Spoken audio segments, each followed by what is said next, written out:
اور وہ آئے اور اپنے مقررہ وقت تک لوگوں کو سیدھی راہ کی ترغیب اور توحید کی دعوت دیتے رہے، اور پھر اپنے مقررہ ٹائم کے بعد دنیا فانی کو الوداع کہہ کر سفر آخرت اختیار کر لیا۔ آج بھی ان انبیاء علیہ السلام کے مزارات مبارکہ بنی نوع انسان کو سیدھی راہ پر آنے کی ترغیب دے رہے ہیں۔ سرزمین عرب پر کئی انبیاء علیہ السلام کے مزارات مقدسہ موجود ہیں، لیکن آپ یہ جان کر حیران رہ جائیں گے کہ پاکستان میں بھی 5 انبیاء علیہ السلام کی قبریں موجود ہیں۔ آج کی اس ویڈیو میں ہم آپ کو بتائیں گے کہ وہ 5 انبیاء علیہ السلام کون سے ہیں جن کی قبریں پاکستان کے اندر موجود ہیں، اور وہ قبریں کس شہر میں واقع ہیں۔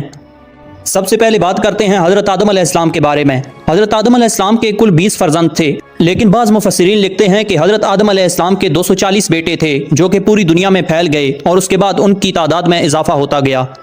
ان میں سے چند بیٹوں کو اللہ تعالیٰ نے نبوت عطا کی، جن میں سے ایک حضرت کمبیت علیہ السلام ہیں۔ یہ حضرت آدم علیہ السلام کے ان بیٹوں میں سے ہیں جن کو نبوت عطا ہوئی تھی۔ حضرت کمبیت علیہ السلام کی قبر مبارک 270 فٹ لمبی قبر ہے، اور یہ پاکستان کے علاقے گجرات کے شہر بڑیلا شریف میں موجود ہے، اور یہ کہا جاتا ہے کہ یہ دنیا کی سب سے بڑی قبروں میں سے ایک قبر ہے۔ اسی طرح گجرانوالا ایک قبرستان ہے جو کہ پرانا قبرستان کے نام سے مشہور ہے۔ اس کے اندر حضرت سلیمان علیہ السلام کی قبر ہے۔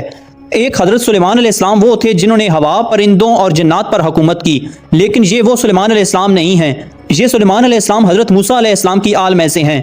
اس قبر کو حضرت حافظ شمس الدین گیلانی رحمۃ اللہ علیہ نے دریافت کیا، اور اس قبر کے بارے میں انوار الشمس کتاب کے اندر تفصیل سے بیان کیا گیا ہے۔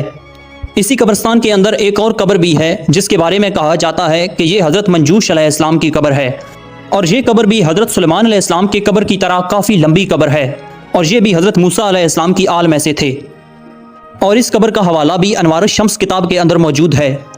اس کے بعد حضرت امنون علیہ السلام کا ذکر ملتا ہے۔ حضرت امنون علیہ السلام حضرت داؤد علیہ السلام کے بیٹے تھے۔ حضرت سلیمان اور حضرت امنون علیہ السلام حضرت داؤد علیہ السلام کی مختلف بیویوں میں سے تھے۔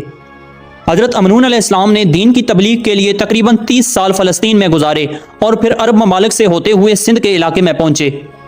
آپ کا مزار اقدس گجرات شہر سے تھوڑا دور شیخ جورانی کے مقام پر واقع ہے۔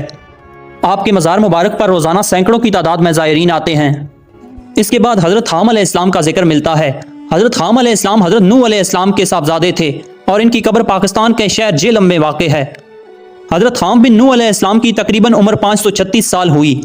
حضرت نوح علیہ السلام کے کل 4 بیٹے تھے، جن میں سے ایک کافر تھے، جبکہ 3 آپ کے ساتھ کشتی میں سوار ہوئے۔ حضرت حام علیہ السلام نے افریقہ کا آدھا حصہ اور اس کے آس پاس اور ایشیا کے حصے میں دین کی تبلیغ کی۔ آپ کی قبر مبارک تقریباً 75 فٹ لمبی ہے۔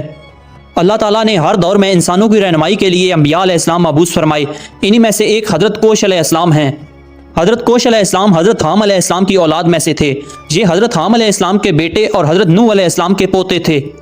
اس عظیم نبی کی قبر مبارک بھی پاکستان میں موجود ہے۔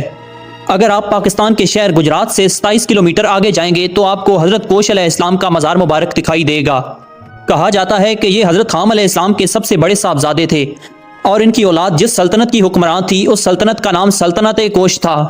اس سلطنت کے آثار آج بھی مصر اور سوڈان میں موجود ہیں۔ اس قبر کی لمبائی 86 فٹ سے زیادہ ہے۔ اس کو دیکھ کر اندازہ لگایا جا سکتا ہے کہ اس زمانے کے لوگ کتنے قد آور تھے۔